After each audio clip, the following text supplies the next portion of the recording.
안녕하세요. 오늘도 사연살롱을 찾아주셔서 감사합니다. 돌싱으로 살고 있는 40대 여성이에요. 가끔은 실제 인생이 드라마보다 더 드라마틱하다는 생각을 하곤 해요. 막장 드라마에 나오는 재벌가의 행포에 세상에 저런 인간이 어딨나 생각하지만 정작 포털 사이트에 오르는 기사를 보면 그보다 더하면 더했지 절대 뒤지지 않는 걸 보면 말이에요. 어디 그뿐인가요? 실례로 모 여배우는 유부남 감독과 불륜을 저질러 놓곤 오히려 본처인 감독 부인한테 그러게 남편 관리 좀 잘하지 그랬냐? 라고 당당하게 말했다죠. 그리곤 뻔뻔하게도 몇 년째 해외에서 공식 커플로 살고 있고요. 천인공노할 일이지만 실제로 우리 주변에는 상식으로는 이해가 안 되는 행동을 하는 사람들이 많아요. 제 전남편과 상간녀도 그중 하나였죠. 저는 지금껏 단 한 번도 제 결혼 생활이 막장 드라마처럼 엄청난 파장을 일으키며 종말을 맞을 거라고는 생각조차 해본 적이 없어요. 그러기에는 제가 살아온 인생이 너무나도 평범하고 밋밋했으니까요. 그리 넉넉한 집안은 아니었지만 맞벌이 회사원으로 살아온 부모님 덕분에 돈 때문에 고생하고 살았던 적은 없었어요.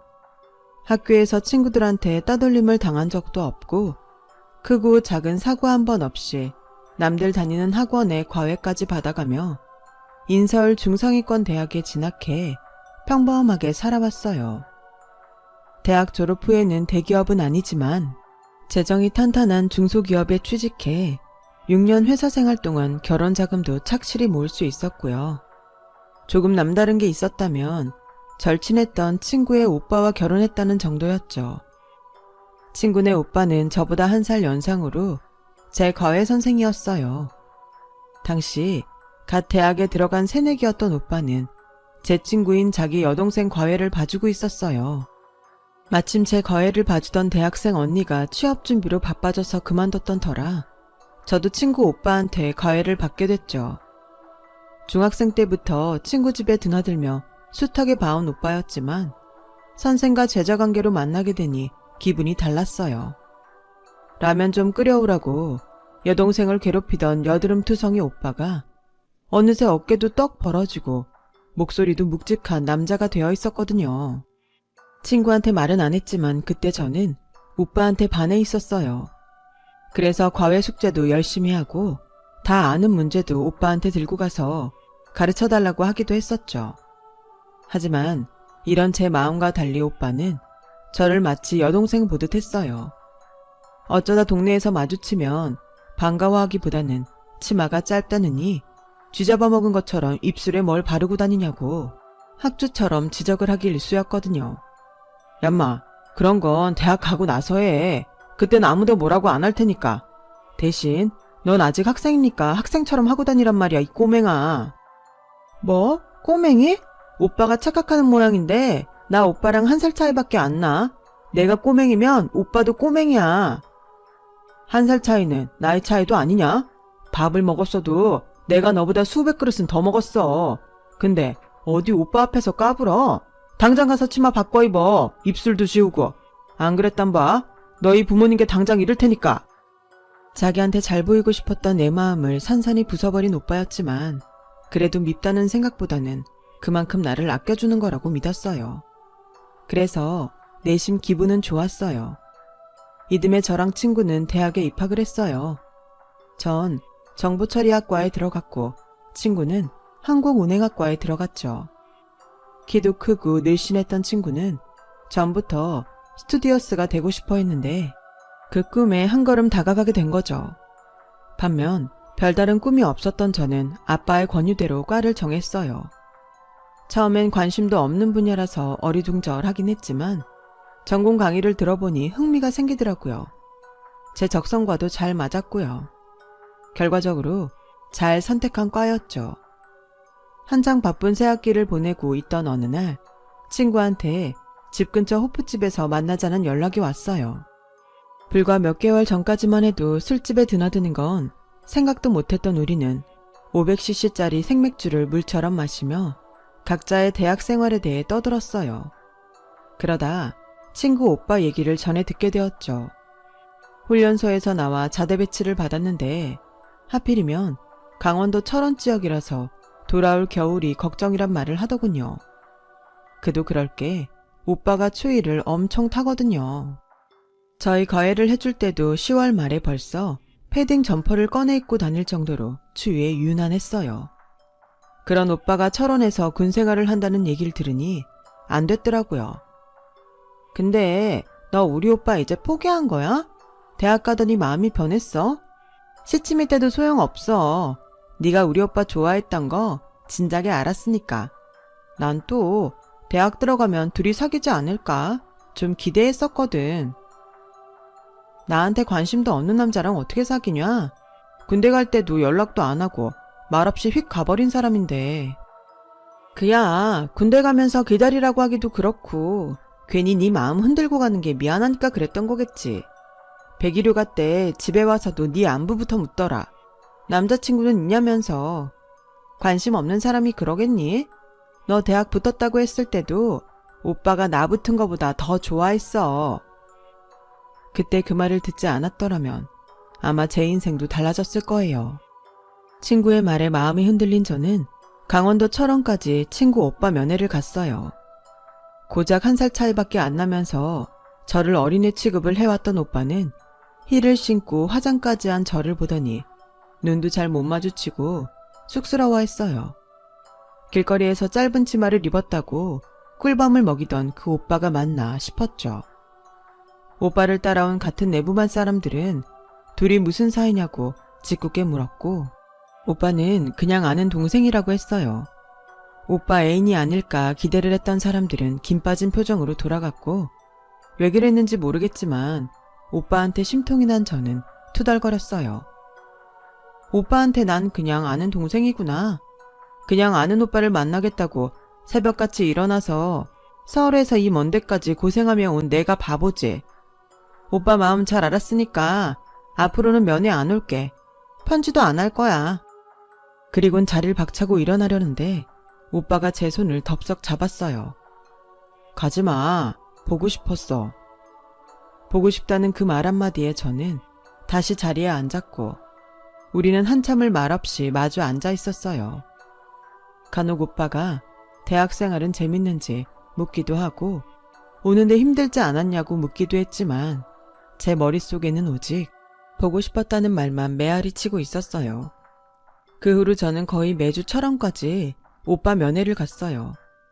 남들은 죽고 못 사는 사이였어도 남자친구가 군에 가면 일병도 되기 전에 고무신 거꾸로 신는다는데 저는 제 손으로 직접 고무신을 신었습니다. 지금은 편하게 승용차 타고 가재도 싫다고 할 그곳을 그때는 어쩜 그리 신나게 다녔는지 신기할 따름이에요. 그렇게 시작된 오빠와의 연애는 10년 동안 이어졌어요. 10년이면 강산도 변한다는데 그 긴 시간 동안 서로 애틋하기만 했겠어요. 싸우기도 하고 그러다 홧김에 헤어지기도 했지만 그럴 때마다 친구가 중간에서 다리가 되어준 덕에 무사히 결혼할 수 있었어요. 워낙 어릴 때부터 시댁에 수시로 드나들었던 터라 시어머니는 물론 시아버지와도 가깝게 지냈어요. 오빠랑 제가 결혼을 한다고 했을 때도 놀라시긴커녕 당연하게 받아들이셨죠. 그런데 아무리 가까운 사이라고 해도 처음부터 따질 건 따지고 시작했어야 했는데 저는 그러질 못했어요. 특히 집 문제만 해도 그랬어요. 영주야, 니들 그냥 우리랑 같이 살면 안 되겠니? 너도 알다시피 민영이는 국제선을 타서 집에 있는 시간보다 해외에 나가 있는 시간이 많잖아. 거기다 민우 아빠나 나도 가게 일 때문에 아침에 나가서 밤 늦게야 들어오고 하루 종일 집이 텅 비는데 굳이 니들이 나가 살 필요가 있나 싶다. 니들 전셋집 정도야 마련해줄 여유는 되지만 차라리 그 돈 몇 년 잘 굴려서 집 사서 분가하는 게 낫지 않겠어? 시집살이를 하라는 말이 서운하지 않았다면 거짓말일 거예요. 하지만 적어도 시집살이를 핑계로 다른 집들처럼 며느리한테 모든 걸 떠넘기고 종부리듯 하지는 않을 거란 믿음은 있었어요. 게다가 어머님 말씀대로 몇 년 더 모아서 내 집을 장만할 수 있다면 그게 더 이익이라는 생각에 마음이 흔들렸어요. 그래서 시댁에서 신혼을 시작하기로 했죠.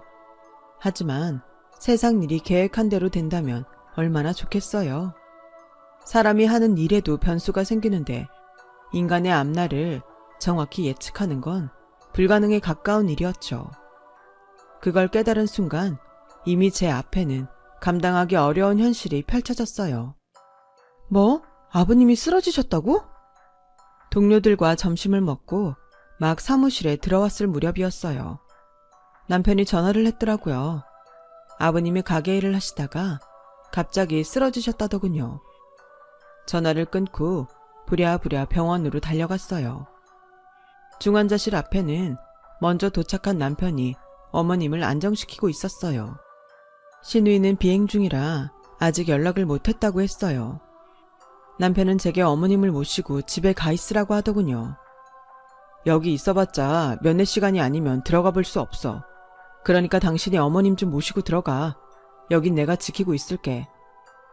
어머님은 한사코 병원에 계시겠다고 고집을 부리셨지만 남편이 막아섰어요. 의사 말 못 들었어요. 깨어나셔도 당장 거동이 불편할 거라잖아요.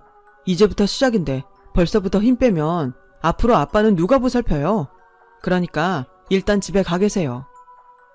남편의 말처럼 우리 가족은 이제부터 시작될 긴 간병 레이스를 시작해야만 했어요. 결혼하고 2달도 안 돼서 벌어진 일이었죠.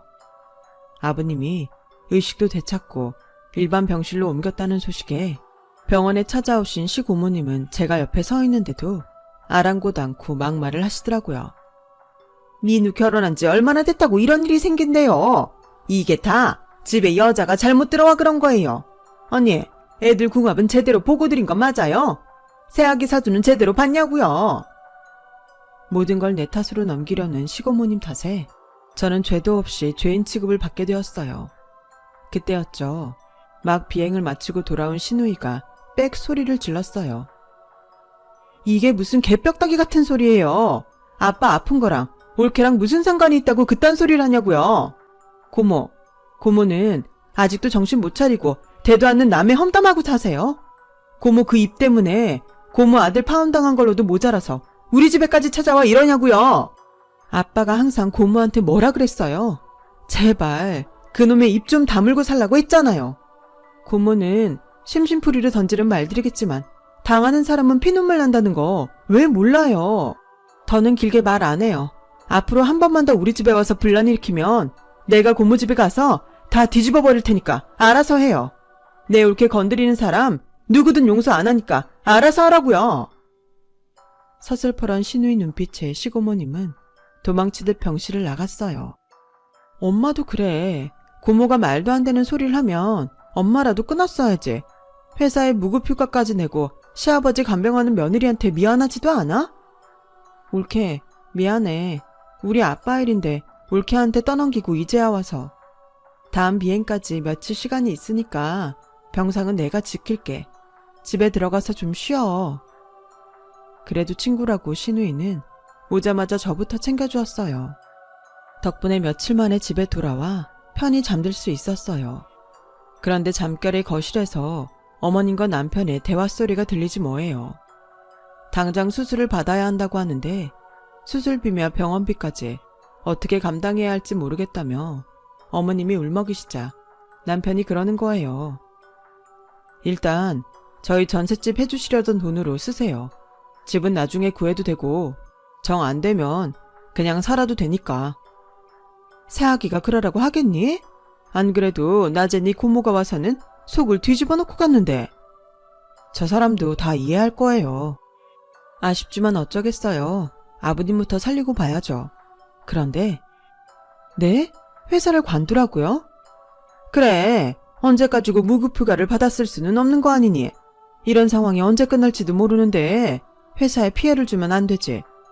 그래서 말인데 이참에 일 그만두고 네 시아버지 간병 좀 해주면 어떻겠니? 내가 가게 일만 아니면 너한테 1원부터 까나는데 사정이 여의치 않구나. 누구라도 벌어야 병원비도 감당할 텐데 그렇다고 니들 부부한테 부모 병원비 대라고 할 수는 없는 노릇 아니니. 그러니 네가 수고 좀 해주렴. 틈틈이 간병인 쓰면서 하면 되니까 그리 힘들지는 않을 거야. 민영이도 비행 마치고 오면 교대해 줄 거고 민우도 쉬는 날 교대해 줄 거다. 우리 조금만 참고 견뎌보자. 제 손을 꼭 잡고 눈물을 글썽이는 시어머니 모습에 저는 끝내 거절하지 못했어요. 그렇게 시작된 시아버지 간병 생활은 끝도 없이 이어졌고 처음 어머님의 약속과 달리 간병인을 쓰는 날은 점점 줄어들었고 약속하신 용돈도 1년 남짓 주시다가 흐지부지 되고 말았어요. 거기다 시누이가 해외 항공사로 이직을 하면서 한국에 들어오는 날이 드물었고 온다고 해도 기껏해야 하루 머문 뒤에 바로 떠나야 해서 간병을 맡길 수가 없었어요. 이듬해 외국인과 결혼해 하와이에서 살게 되자 발길은 끊어지고 말았죠. 영주야, 정말 미안해. 딸인 내가 해야 할 일을 너한테 떠넘긴 것 같아서 정말 미안해. 뭘로도 보상할 수 없겠지만 대신 내가 매달 네 앞으로 돈을 붙일게. 오빠한테도 말하지 말고 네가 써. 너한텐 정말 할 말이 없다. 미안한 마음을 돈으로라도 보상하고 싶다며 시누이는 매달 100만 원씩 제 통장으로 보냈어요. 언젠가 간병 생활이 끝나면 이 돈으로 여행이라도 가라면서요. 그런 날이 올지는 모르겠지만 그래도 없는 것보단 낫겠다 싶어 받아뒀어요. 그나마 이 집에서 나한테 제일 미안한 마음을 갖고 있는 건 시누이 뿐이었죠. 제일 서운했던 건 바로 남편이었어요. 자기 어쩜 이럴 수가 있어? 난 결혼해서 지금까지 당신 아버지 간병하느라 일도 포기하고 사는데 자기는 병원에 코빼기도 안 보이고 그렇게 살 수가 있냐고. 애초에 뭐라 그랬어? 주말마다 교대해 주겠다며. 그런 사람이 매번 주말마다 골프며 술자리 가는 게 말이 되냐고. 말해봐. 날 니네 아버지 간병인으로 쓰려고 결혼한 거니? 그런 거냐고. 말 조심해. 누군 이러고 싶어서 이러는 줄 알아? 골프 접대, 술 접대까지 나도 하기 싫어. 근데 어쩌냐고. 회사에서 까라면 까야지. 너한텐 항상 미안하게 생각하고 있어. 장인 장모님 뵙기도 늘 미안하고. 하지만 상황이 이런 걸 어쩌겠어. 당장 내가 회사 때려치고 간병할까? 당신이 나가서 나 대신 돈 벌 거야? 아니잖아. 그러니까 영주야, 우리 조금만 더 참고 버티자. 내가 네 고생 꼭 갚아줄게. 입에 발린 소리라는 걸 알면서도 매번 남편 말에 속아줬어요. 남편의 약속을 믿어서가 아니라 5년간 병원에서 간병 생활을 하면서 자존감이 바닥으로 떨어진 데다 다시 직장인으로 살 용기가 없었기 때문이었죠. 5년 경단녀를 선뜻 받아줄 회사는 어디에도 없으니까요. 그걸 알기에 지금은 내 자리를 지키는 것밖에 없다고 포기하고 살았어요. 그 일이 있기 전까지는요. 그날은 감기에 걸렸는지 몸살 기운이 있어서 간병인 아주머니한테 아버님을 부탁하고 집으로 돌아왔어요. 평일 낮 시간이라 집은 비어 있었어요. 그 일이 있으려고 그랬는지 희한하게 그날은 방해받지 않고 푹 자고 싶은 마음에 시누이가 쓰던 방침대에 들어가 몸을 뉘었어요. 빈방이라 들어올 사람도 없으니 딱이다 생각했거든요. 한참을 잠에 빠져있는데 잠결에 남편 목소리가 들리더라고요. 괜찮다니까 집에 아무도 없어. 남편이 벌써 퇴근했나 했는데 그때 여자 목소리가 들리는 거예요. 순간 잠이 싹 달아나 버렸죠. 심장이 밖으로 튀어나올 것처럼 쿵쾅거리는 게 쉽게 진정이 안 됐어요.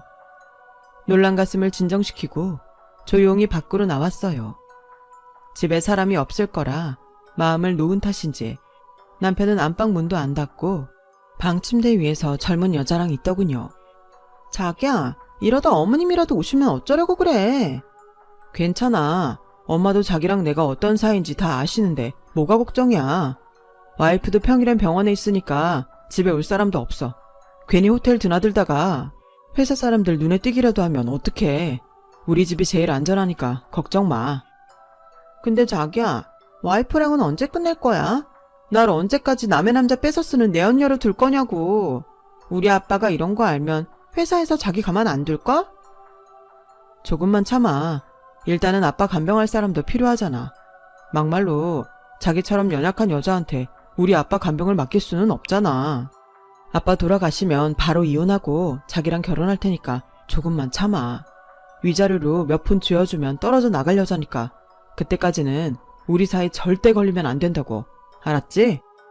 내가 혼수로 해온 침대 위에서 외간 여자랑 있던 남편은 인간이 아닌 금수만도 못한 놈이었어요. 나를 간병인으로 쓰고 버릴 생각을 하다니 갈갈이 찢어서 씹어먹어도 시원찮을 놈이었죠. 당장 달려들어가 년놈의 머리채를 잡아채고 싶은 마음이 굴뚝 같았지만 그런다고 지난 5년 동안 시아버지 병수발을 하고 살아온 내 인생을 보상받을 수는 없을 것 같았어요. 그래서 일단 휴대폰 동영상에 두 년놈 모습을 담고 신우이 방으로 갔어요. 눈물도 나지 않더라고요.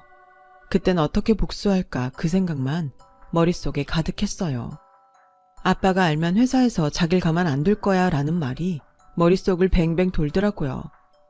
그 얘기인 즉슨 상간녀의 아빠가 남편의 회사에서 높은 직급에 있다는 얘기가 분명했어요. 일단 정확한 정보가 더 필요해서 관련 업체에 의뢰해 남편 뒷조사를 했고 상간녀와 그녀의 아빠가 누구인지 알게 되었죠. 그 회사 사장의 숨겨둔 자식이더군요. 그 딸을 회사 직원으로 데리고 있다니 사장 부인이 알면 까무러칠 일이었죠. 먼저 사장 부인을 찾아가 이 사실을 알려야겠다 생각했는데 하필 그날 밤 아버님 상태가 안 좋아진 거예요. 비록 시댁 식구들한테 오만정이 다 떨어진 상황이었지만 지난 5년간 한 병실에서 생활했던 아버님을 그냥 모른 척할 수는 없었어요. 지금껏 해온 고생의 끝을 마지막에 망치고 싶지 않다는 생각도 있었고요. 결국 중환자실로 실려간 아버님은 세상을 떠나시고 말았어요. 아버님의 장례식을 치르는 동안 집안 어른들은 다들 그간의 노고에 대해 제게 수고했다며 한마디씩 해주셨죠. 아버님의 부고를 듣고 하와이에서 달려온 시누이도 제게 미안하다며 펑펑 울더군요.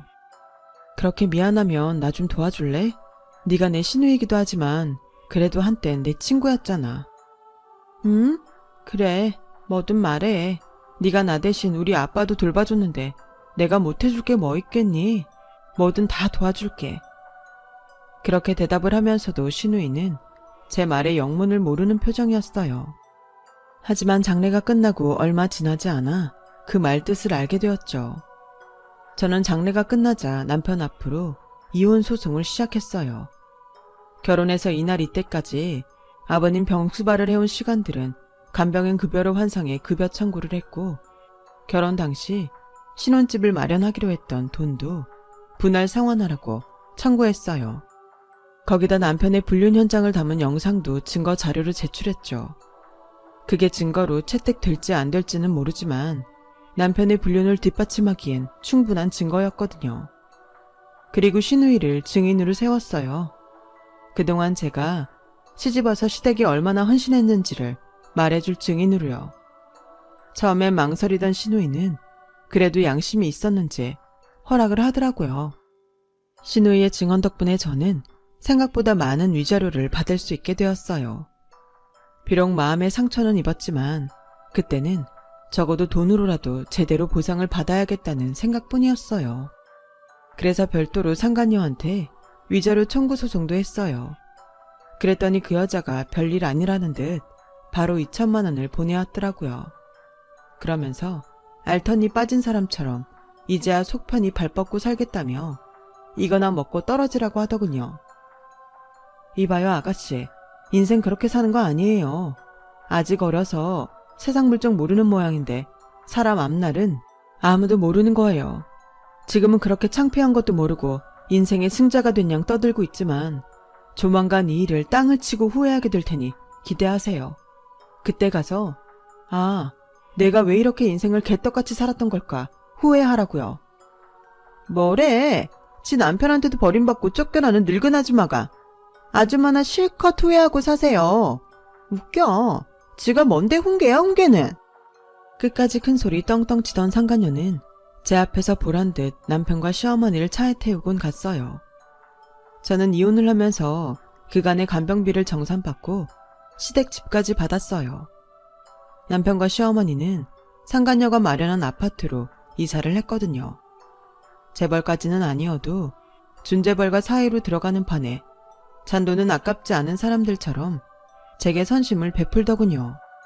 어머님이 하던 가게도 팔고 거기서 일부는 제 간병비에 이혼 소송을 하며 변호사비로 냈으니 남은 돈은 얼마 없는데도 부잣집 새 며느리 볼 생각에 뒷일은 생각도 않는 것 같았어요.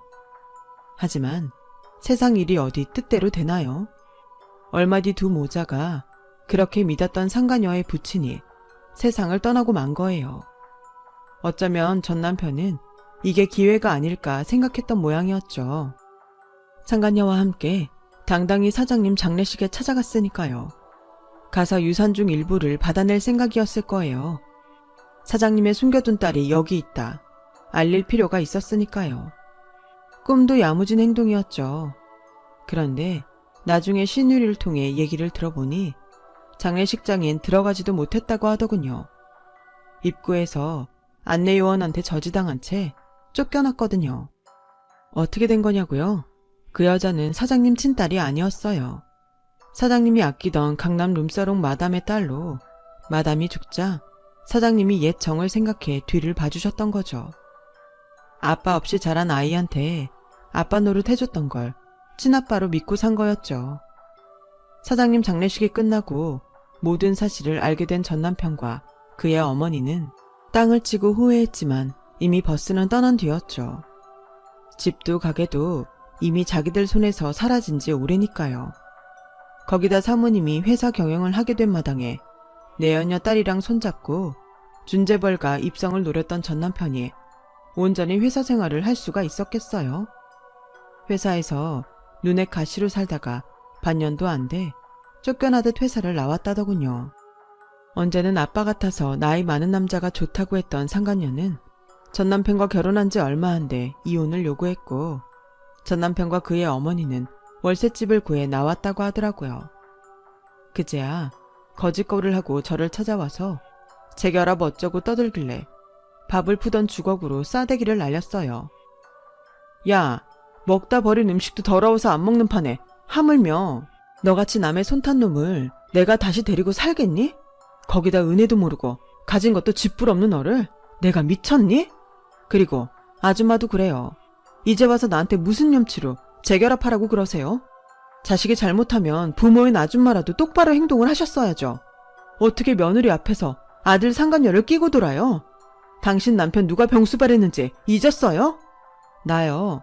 더는 그쪽 모자랑 엮이고 싶지 않으니까 좋은 말 할 때 내 집에서 나가세요. 안 그럼 경찰 부를 테니까. 아, 그리고 앞으로 이 동네엔 얼씬도 안 하는 게 좋을 거야.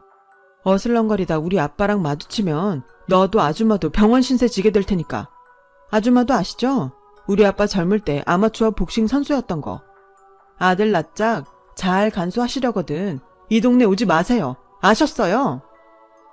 그렇게 퍼붓곤 대문을 걸어 잠궜어요. 그제야 모자가 축 처진 어깨로 동네를 빠져나가더군요. 첫사랑이었던 남자를 만나 연애부터 결혼 생활까지 15년을 허비했던 저는 이혼한 지 8년이 지난 지금까지도 혼자 살고 있어요. 시누이가 보내줬던 돈으로 세계 여행을 하면서 앞으로 뭐라고 살까 고민하던 차에 이탈리아에서 맛본 커피 한 잔에 매료돼서 커피 수입 일을 시작했고 에스프레소 전문 매장도 하나 차려서 운영하고 있어요. 다행히 요즘 MZ세대들의 호응이 좋은 편이라 매출이 꽤 올라서 2호 매장을 준비 중에 있어요. 앞으로도 몇 년간은 연애보다는 일에 빠져서 살 생각이에요.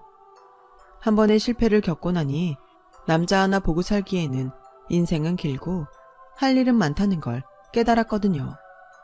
그래서 남은 인생을 누구보다 알차게 살아보려 합니다. 제 앞길 응원해 주실 거죠? 지금까지 제 긴 사연을 들어주셔서 감사합니다. 들어주신 모든 분들 앞으로 꽃길만 걸으시길 진심으로 바랍니다. 여러분, 사연 댓글에 응원과 현명한 조언 부탁드려요. 좋아요와 구독은 저에게 큰 힘이 됩니다. 오늘도 좋은 일 가득하세요.